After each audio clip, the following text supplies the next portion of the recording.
Hello and welcome to the Think Winning, where we're all about helping you reach your fullest potential.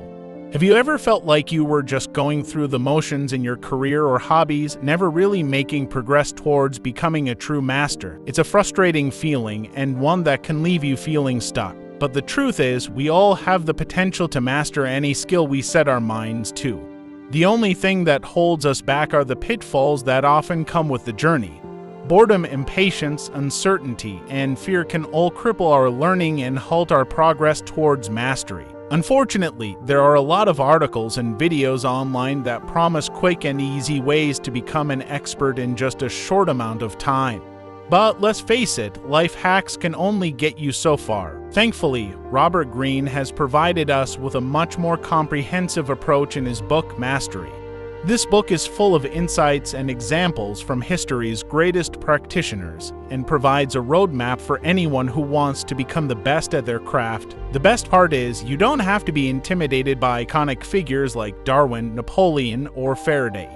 Greene's principles are accessible to anyone who is willing to put in the time and effort to truly master their chosen field. So forget about the life hacks and shortcuts and join us as we explore the principles of mastery and the secrets to becoming a true master at anything you set your mind to.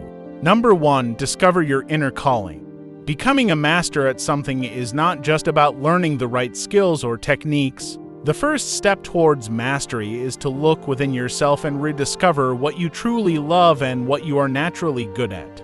This might be something that you enjoyed as a child but forgot about as you grew up. Robert Greene calls this your innate force. To find your innate force, you can follow Greene's strategies. Firstly, you should think back to your childhood and try to remember what you were passionate about. This could give you clues about what you might be naturally good at. Secondly, you should try to find a field where your skills can flourish. This means finding the perfect niche where you can excel. Thirdly, you should be honest about your interests and not be swayed by external pressures like money or popularity.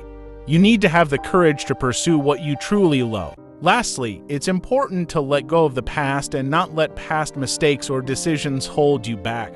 If something feels wrong, you should have the courage to quit and find your way back to your innate force.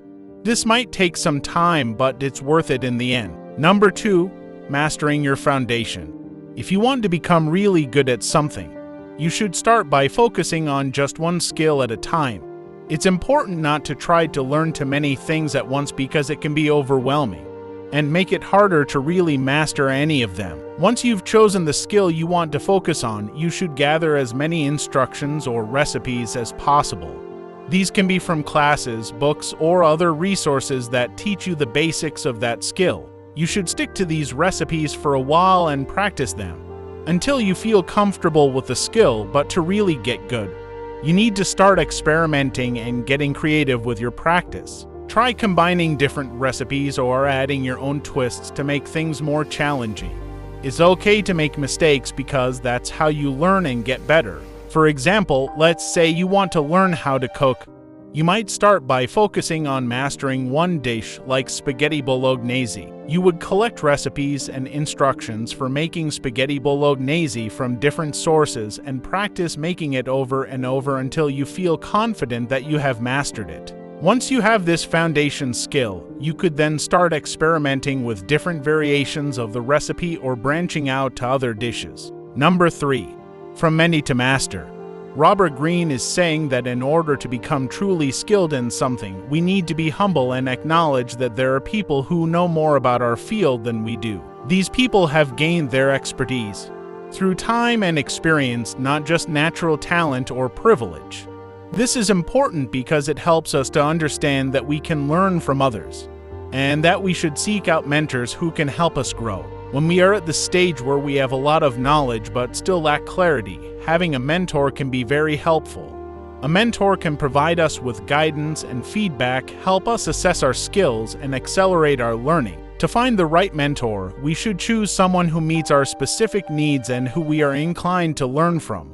We should also be willing to accept feedback from them, even if it points out our weaknesses. It is important to apply the concepts we learn from our mentor in our own creative way and to establish a back and forth relationship where we can adjust their instruction to fit our needs. Number 4. Breaking the mold. According to Robert Greene, as we become more skilled and knowledgeable in our field, our minds become more stimulated and eager to utilize that knowledge in ways that align with our interests and tendencies. Thus, it is crucial that we shift our focus away from traditional methods and explore unconventional and imaginative ways to apply our expertise. To do this, Greene suggests a few creative strategies. First, we should practice cultivating negative capability, which means imagining that everything could go wrong at any time.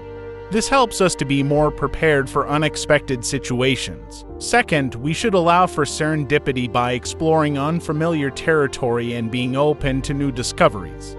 Third, we should alternate our mind through the current, which means engaging in a dialogue between our thoughts and reality to come up with innovative ideas. Fourth, we should alter our perspective by approaching our subject or problem from a different angle and taking notice of its ambiguities and differences. Finally, we should revert to primal intelligence by using visual aids like diagrams, pictures, and colors to help us think outside the box. For example, if you are a graphic designer, you could try altering your perspective by looking at your designs from the perspective of someone who knows nothing about design. You could also practice cultivating negative capability by imagining what would happen if your design was misunderstood or misinterpreted. By using these strategies, you can become more creative and innovative in your field. Number 5. The fusion of intuition and reality. Robert Greene's book Mastery talks about how to become really good at something by using a higher form of intelligence that we all have access to.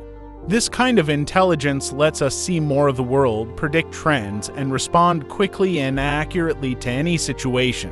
To become a master at something, you need to really immerse yourself in it and stay true to your own unique way of doing things, even if it seems different from what others are doing. Greene's 3 keys to mastery.